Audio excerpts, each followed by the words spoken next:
Okay, so this is prototype number 3, and what I did here is I wanted to test for doing diagonal stuff, and it is so easy. You won't believe it, especially if you don't do diagonal stuff. This makes it so simple. Basically, we build the I-beam first, like we did on this guy here, right?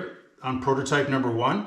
But then we cut the angle after it's all glued up and everything else, as long as you stay within the parameters of the saw. But again, on this one, this would be for like a railing, a stair railing for sure, and then the bottom to it as well. But it could also be for like beds, not beds, but like dining room tables, farmhouse style type stuff, where you want those X beams at the bottom, those kinds of things, workbenches and all that. Really, really super, super heavy duty. But again, same thing.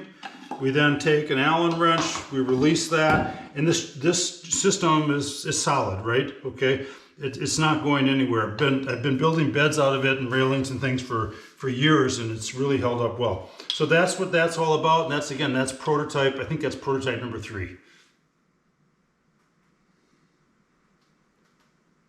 GoPro, stop recording.